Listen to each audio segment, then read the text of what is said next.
Hello Munchkins and viewers alike, it's me Munchie and welcome back to a rescue introduction video. For those of you who are new here, hello, my name is Munchie and I run a small mammal rescue for hamsters, gerbils, and mice. And today I am talking about a rescue and the enclosures of which they came in. So before I get started, yes, some of these enclosures that I will be showing you today, I will be talking about in more details. There is updated information out there and I am one of those people who likes to make videos like these to share with you guys about what you can do to improve your setup, gain new information, as well as to think maybe adoption first, because a lot of these guys end up getting bought from pet stores, then being rehomed a couple months later. So without further ado, let's introduce you today two special hams, Anastasia and Drizella from Cinderella, yes. So we are talking about two dwarf hamsters today that I went and rescued, and I want to share with you guys what happened when I got home. Now, I saw this ad on OfferUp and it was for two hamsters with their setup. Now, I knew the setup came with a lot of stuff. Yes, it was for a price tag. However, the enclosure in question in that ad, unfortunately, is one of those dangerous enclosures that is no longer being made. And I decided I would rescue these guys because of the situation that they were in. So let's take a look at the ad before I share with you the journey home. The ad states here, I'm moving and very sadly cannot bring them with me. Both girls very young. This cage connects to two smaller ones and they each have a ball. The only photo that was shown at the time, which worried the heck out of me, especially for the vertical space as you're seeing here, is this 3-tier KT critter trail.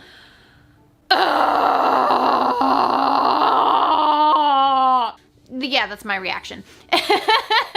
But you guys know, dwarfs cannot be in something with so much height. When they fall, because they can somewhat climb and they have been known to climb on the bars, if they fall from a height of that size, it is going to cause fall damage both neurologically and physically. Limbs could be broken, they could hurt their heads, they could get neurological stargazing issues, and it's just a very sad situation where companies like KT that have had these designs and cages in mind for years, and they're saying they're doing best for our pets, are actually still making dangerous enclosures and not giving two shits about the animals' welfare. And I will share with you guys more in depth about these cages being used because there's a lot of concerns with the three cages that I have for you today. Because in this photo, you only see one, and it looks like they've only attached one. Even though the ad says this cage connects to two other cages, before they were not connecting them. So I think that they just wanted to add that in there because there's parts from them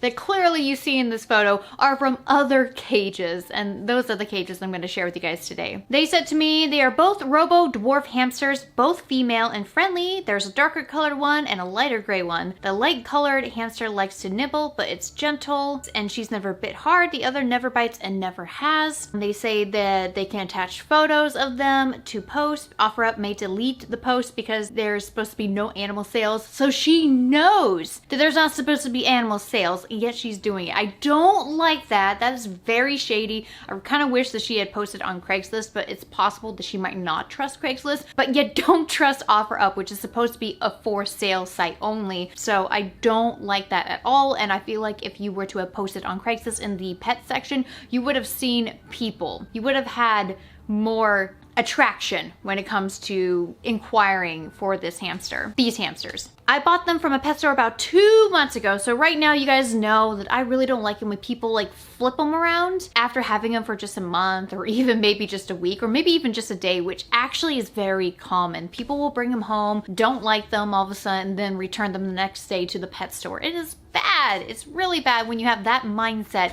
of, I'm just gonna try this for a day.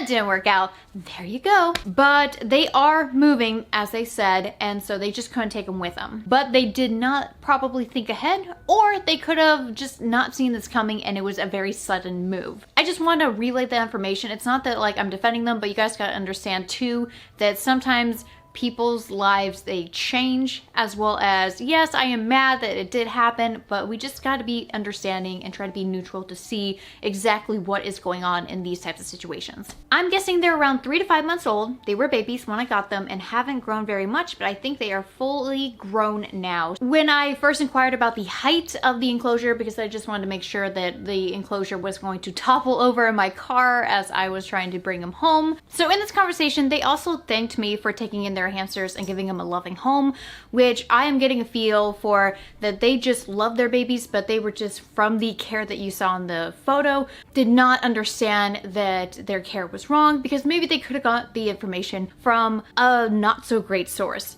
which in the United States, a lot of pet owners or new-time pet owners suspect the pet stores are the best information for small rodents, because usually you can only find small rodents in pet stores. So the people who get them from breeding mills obviously should know about them, right? In order to sell you a hamster and to sell you stuff. So that is where a lot of people just don't understand that, yes, people rely on pet stores, and a lot of people are telling you, please don't rely on pet stores and try to look for other sources. But online, unfortunately, you cannot really find reputable sources unless you hear word of mouth or join like a hamster group, where word of mouth for all these California hamster associations, Ontario Hamster Club, or even in the United Kingdom, a hamster association over there, all of those things are probably going to come to you suddenly. Or if you try to share your love and passion for hamsters, say for instance on YouTube, and you have a KT Critter Trail, all of a sudden you get bombarded by a bunch of people saying, no, that's bad, that's bad. Basically, they are the word of mouth there, because online, unfortunately, the minimum right now is still around 360 as a recommendation on Google searches, and Google searches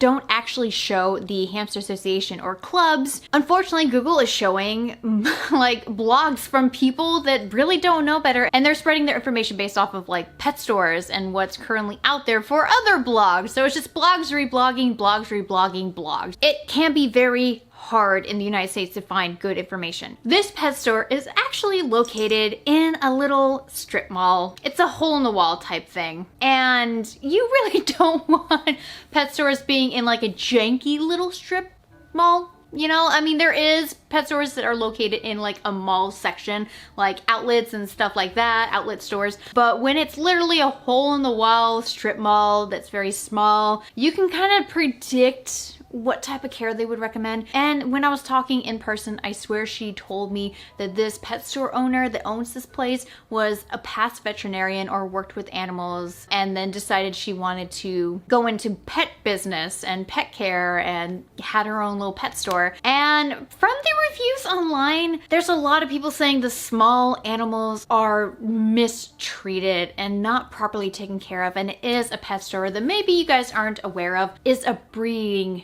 facility. Yeah, so they actually breed in their own house, in that own store. Hamsters, gerbils, mice, rats, guinea pigs, rabbits, maybe, etc. They breed their own stock. Whereas from Petco and PetSmart, they have to go to a breeding mill that will then ship them to a breeding supplier, which then separates them and then distributes them throughout the country or state to your local big chain pet stores. Let me share with you guys the day I brought them home and exactly what type of animals they are.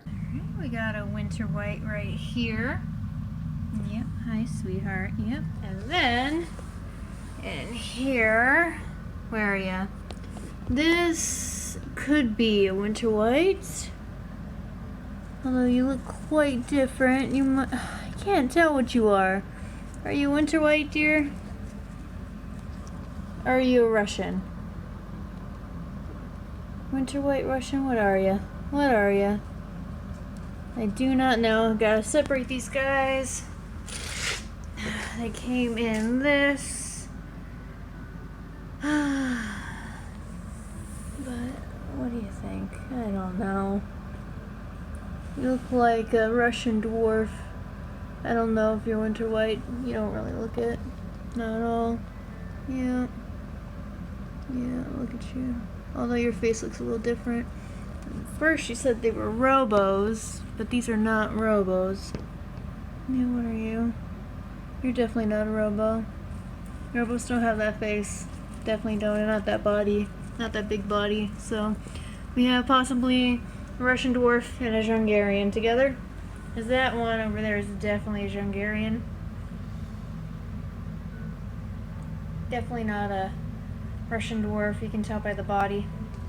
So we actually have a winter white, clearly, and a Russian dwarf hamster. Now, Roboroskis can turn blue. They have a blue coloration, and it looks actually great. And if you guys remember on Instagram, because I don't know if I talked about this on YouTube, we had a pair called Nymph and Almond. And Almond was clearly the Robo, and we thought that maybe Almond was paired with the Russian dwarf. Turns out, no, it's just a blue coloration of a Roboroski hamster, which are actually kind of emerging in certain parts of your big chain pet stores like Petco and PetSmart. So when I looked at them, I was like, wow, nope, okay, these are two different species. So unfortunately, these two were fighting, and I now know who the aggressor is. The aggressor was indeed the one that was supposed to be the nippier one, which is Anastasia. We named her that. And she was the one nipping at Drizella. So unfortunately, Drizella, her snout, when we were taking photos, we noticed the bite marks and the dried blood there, or the fresh blood. And so we knew for a fact that they were fighting over territory. And in the car ride home, which was the most terrifying thing, let me show you, because I have it right here. They were climbing up and down, and Anastasia was here. Drizella was climbing up, and she lunged at her, and on the car ride home, they were squeaking so much, and it scared the shit out of me. And I was just thinking in my head as I'm driving home, how did this person not hear these squeaks? These squeaks sound terrible. Did she mistaken the squeaks as them chatting or something? Because they were just like, it's so heartbreaking when you know the squeaks of fighting hamsters or in pain hamsters, and it is the most terrifying thing when you hear it. So I drove home like a mad woman, all right, so I can get them in, because I did not have carriers with me at the time. This was kind of like a last minute thing where I'm like, kinda need to do this. The hamsters do look like they're about half a year old. Drizella looks a little bit smaller than Anastasia, but Anastasia is a winter wife, so she's a lot bigger and fatter. They are both well behaved, but Drizella does demonstrate kind of fear-like behaviors, and this is probably due to her getting beaten up by Anastasia. I'm glad that I separated them when I did. I'm glad I saved this. I'm glad I did spend the money. And that's another thing that people are like, well, you know what? You're just buying the animal and you're still supplying that money to them, so it doesn't matter. That's not called rescue. When you are buying directly from a pet store, you are supplying that pet store to make more money and to bring in more animals so they can just put another one on the sales floor. Whereas for someone who's already spent the money and the time on this animal, if they just want to make a couple bucks while they're moving, I say go for it if it is within reason, because $50 for what I got, and this is a lot of stuff, is actually not that bad, and it's a very reasonable rehoming fee for what I've received and for how much this whole thing probably was. She wasn't really looking for that much money. It was reasonable, and let's leave it alone, because we're not supplying the pet store. We are literally taking an animal and rescuing them from a bad situation. So back to the pet store in general here. They apparently were the ones that sold them the Roboroskis. So all of this here, and just being told they were Roboroskis, I'm like going, what? The store sold you two Robos. Two Robos. They're not Robos. So I really need to go and look at that pet store. It is a very long drive from where I am to go and visit this pet store, but I really want to know what type of information they will provide me. Maybe I will be a customer and be like, yo, what's up? I want to get a hamster, but I don't know what to get. Can you please help me? Whoever owns the store or is working there and can tell me what they need. I would love to know. So here we are sharing with you the enclosure that in the photos was not attached to the other enclosures I got here. I set up the wheel again because I forgot to place it back on, and what this is right here, the spiral staircase down to the other platform, down to this platform here, and we have quite the display. Oh my god. So first of all, like I said, fall damage. Very dangerous to robos that climb up here. And what she did tell me was they love to climb. Gee, I wonder why. There's almost no bedding in here, so the thing that they absolutely need, which is a lot of bedding so they can burrow, because they're burrow animals, they don't have it. So they're demonstrating destructive behavior by climbing. And the thing she told me too was, hey, watch out, because unfortunately this, if you accidentally leave it open, or if like they pop it open, because I've actually seen many hamsters pop this open here. The person said, oh, I saw one of my hamsters, and I forgot which one, dangling off the side of it. because they left this open on accident. I don't like these contraptions here. I really don't like the plastic. I don't like a lot of this stuff because it's like janky and dirty. But my question is, this cage has not been made in several years. And did they buy this cage used or new? That I really wish I could have asked, but I was not, I mean, I was not feeling good that day, so I did not really want to go into more details. I want to say they stopped production around 2013. That's when I last saw reviews online of it from someone who bought it. It's been almost 7 years since this was on market, and people online saying that this was one of the biggest enclosures you can get for your hamster. But KT did the right thing by discontinuing it and not selling any more of this stuff. But the whole thing is so bad, and it's a Frankenstein cage, because this is actually the cage that this was from and this was from. This is actually not the original top. This was actually supposed to be in here, and then that was supposed to be in here, and then we were supposed to have some more tubes over here. This one technically was supposed to be in here, but I want to share with you guys why KT enclosures suck, why they should not be attachments to main enclosures, and the materials and quality of this, because I show you guys a lot of product reviews and they are brand new, so you cannot see the long-term use of owners using these cages, but they break and are not replaceable unless you buy them again. Let's just open it real quick. That is disgusting. Yes, a lot of this that I'm touching here is filthy. This is actually broken. You see that? That is fun. So fun. And if we try to even put it on this side right here, this is broken. This part right here. So that's cool. If you see inside of here, if my screen will show you, you see that? That's all scratches on the inside. They were trying to get those holes right there. And holes up here in this compartment, they're just so tiny and they don't provide a lot of ventilation. When hamsters put in bedding in there, it gets so humid and you can smell the ammonia more and it gets very stinky. Also, they came with balls and they are absolutely filthy. And the worst part is they might have cleaned them, but the thing is, when you have these used so often, it just stays like this. And these are not the glow-in-the-dark ones, because the glow-in-the-dark ones obviously have this type of hue to them, but when you get them used so much, it's just bad. And exercise balls are not good anymore. I used to use them once upon a time, and I did see some benefits from them, especially when it came to like taming not so tameable hamsters that you cannot really handle and you can't really interact with inside of a play enclosure, playpen setup. They were used for a period of time with me, and now I'm just like, you know what, no more. I don't want any of these stinking balls anymore. So every time I see them, I just toss them, and that sucks because it's just a waste of plastic. And a lot of these things too, KT is one of the only companies really left, besides probably Tiny Tails, which is All Living Things, which is owned and made by PetSmart. It's their own damn brand. It's plastic. It's plastic. It's breakable plastic. Our landfills are filled with the plastic you see here. And KT for decades has made the same thing, and the same designs never changed. Because KT originally bought Super Pet, and Super Pet were the creators, because KT is actually known for being a feed only company until they bought out Super Pets, which made a whole bunch of different things. Yeah, that is information you guys probably have not been aware of, and I'm not really a fan of the way KT has been operating. Yes, I use some items from KT, but I do not like them as a whole, even though you follow me, KT. Hi there, KT. I would like to talk to you about 2020 and, you know, environment-friendly products, you know, not this dumpster fire. Anyways, yep, we got this cage right here. Let's just show you. It's cracked right here. Can I show you? I'm using actual natural lighting in this video. But yeah, right there.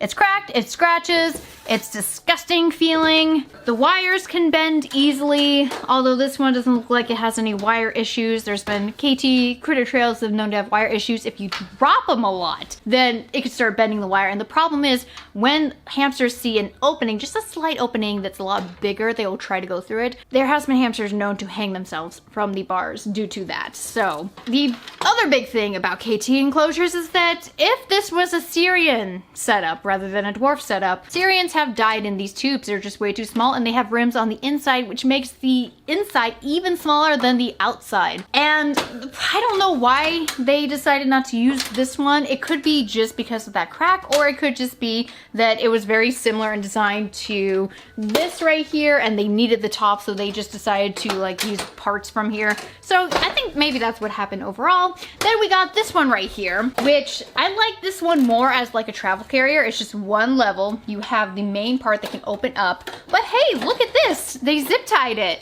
You can't open this, and I can probably see why. It looks like even the hamsters climbed all the way to the top because there's scratch marks everywhere. And oh my gosh, look at this. This is insane. You see that? You see that? It's all chewed right there. Okay, we're gonna get scissors. I wanna see this. Oh my God. Ah, nope, nope, not my face. Look at that. Look at all this chewing. This cannot have been from a dwarf. That does not look like a dwarf. I have this weird feeling like that pet store sold them a used cage, which that is disgusting if they did. They had these guys for 2 months. This is not 2 months worth of damage. There we go. Yeah, look at that. Insane. That's not 2 months worth of damage. That is disgusting. But anyways, you see in here, I feel like this is just softwood. This looks like softwood. And softwood, you don't know what type of wood it is because it doesn't claim. It just says softwood. So it's probably a mixture of cedar and pine. That's usually what softwood is, or just cedar. The only safe wood is aspen out there. Pine that has been kiln dried, I have used before, and I haven't really liked it too much, to be quite honest, so I just stick to aspen. That was connected to this, which, again, this is insane. Look at the amount of damage. This is not dirt up here. This is all scratches. This, and like, look at this right here. This whole part right here is broken. It's like starting to break off because something has been chewing at it. Oh my God, look at this. This is incredible. Whoever was in here was so destructible. I wonder, actually, if that maybe they had a hamster before and just got these new dwarf hamsters and put them inside of here. But they said, I swear they said the whole setup was from this pet store, but you know, maybe they just went in, bought a hamster before it died from stuff like this, I bet, and then went in and then bought some dwarf hamsters thinking they're robos and then put them in the setup and then increased the setup size. I don't know. Honestly, there could be a million different things, but this is really sad. Look at that. I hope you can see that. Oh my gosh.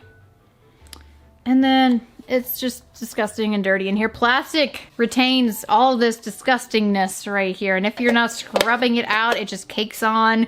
And sometimes you actually need one of those paint scrapers, and you gotta get that from like a hardware store. And that's probably what will help. But I just don't think this was really clean. It feels disgusting and dirty. Why would you give your animal a dirty living situation? I mean, like, the bedding looks fresh. The bedding definitely looks fresh, like they just put it in, but nothing looks like it's been scrubbed. And a lot of pet owners too, they just don't want to touch the plastic. They just want to dump the bedding and then put new bedding inside of it rather than give it a good scrub, because there's just so much. There's so much going on here. But let's see, is there any bars that are bent? Oh, actually, this one doesn't lock. That's why. Okay. So yeah, this one, because the plastic is not bending correctly, it doesn't lock.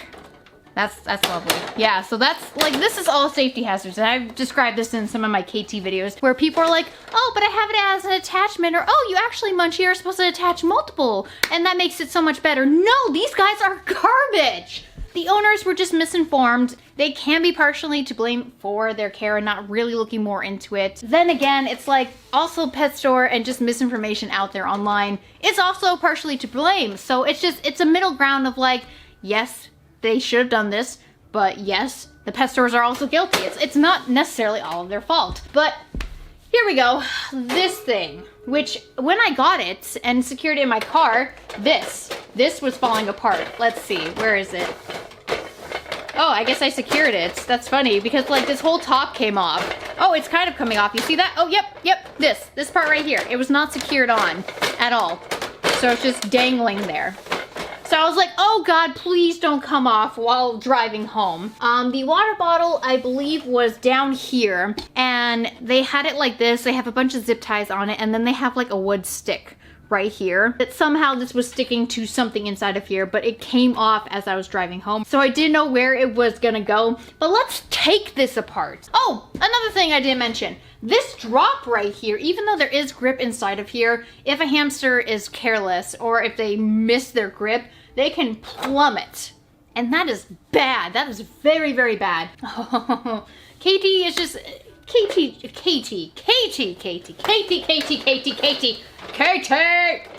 Why you do this to me? And it's out. Ladies and gentlemen, she was able to get it out in 2 pieces, and my floor is already dirty, so I will vacuum later. I do not care. All right, so actually, let's just take a look at this right here, because, you know, when the hamsters are running in this type of wheel, and they provided 3 wheels for this setup here, which that's pretty impressive, but they could have been fighting over those wheels. They run, they have little slits in here that lets the urine drain out, and the urine actually, you see all that stuff here? The urine drains out into that. And if you're not taking this off and cleaning it, it just gets caked on like that.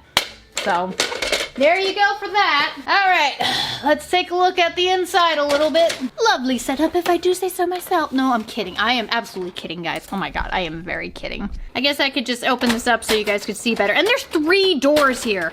Actually, you know what I'm just gonna do?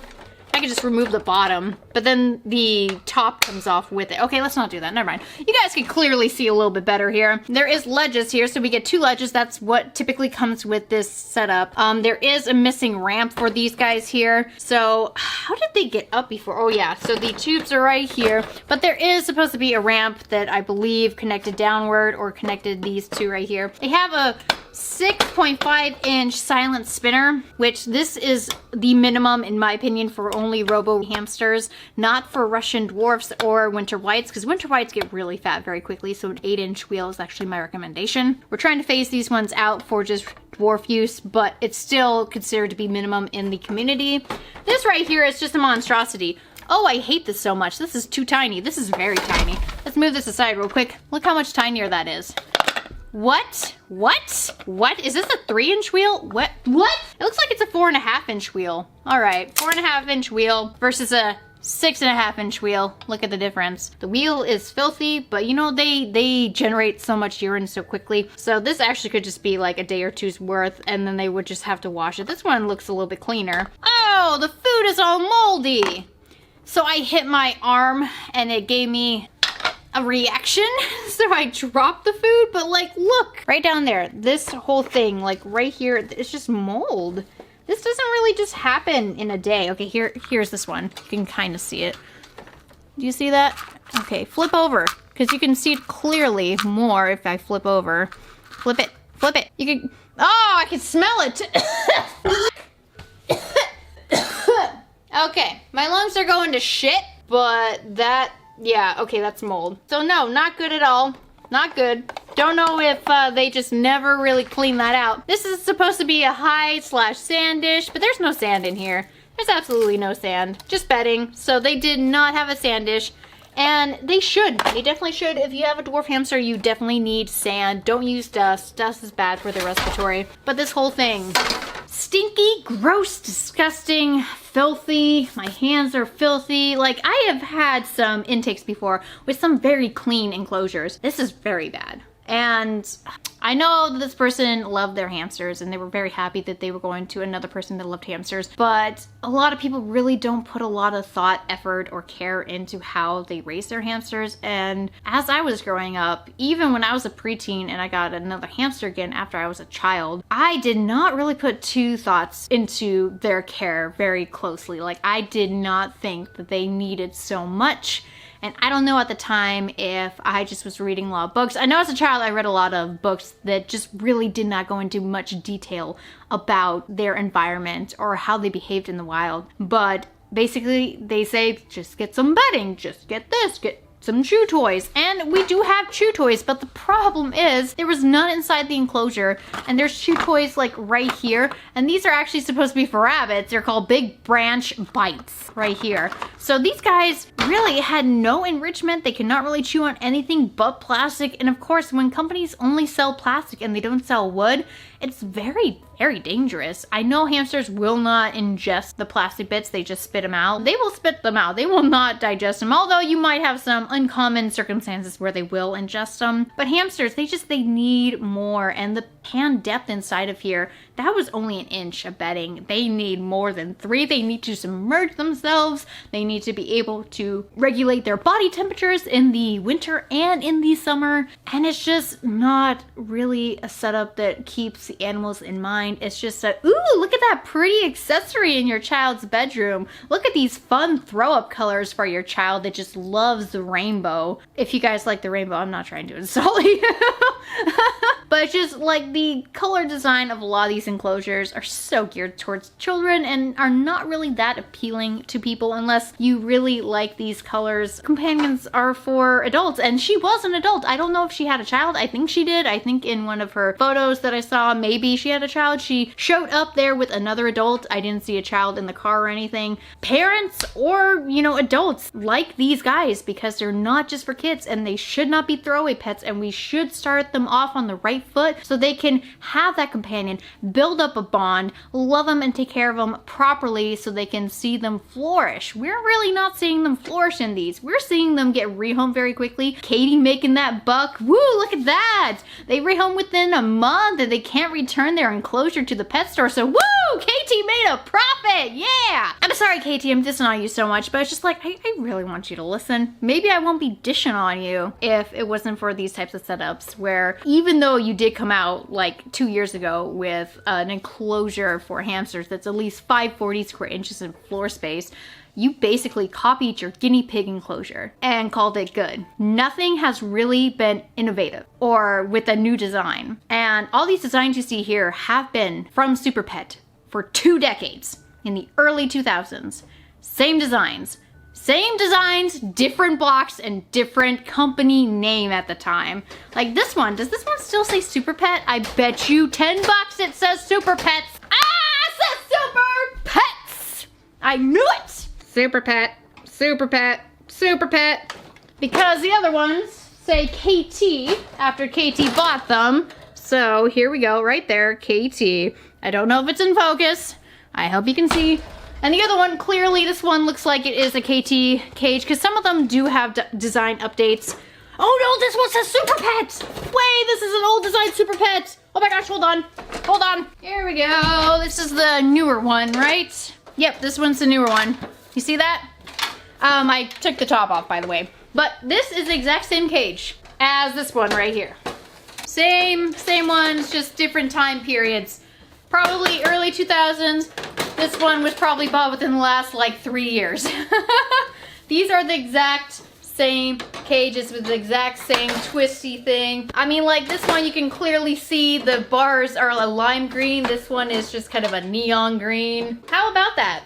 How about that? Are the tops the same? The tops are the same colors. Okay, so yeah, look at the design choice within the last 2 decades, guys. Nothing has changed. Nothing. Nothing has changed. Ah! Look at me, I'm just like drunk on KT and their crappy enclosures. Ah! Thank you guys so much for watching their intake story. This was mainly about their enclosures, but it is a good topic of discussion. We need these discussions. KT, hit me up. Don't call me though.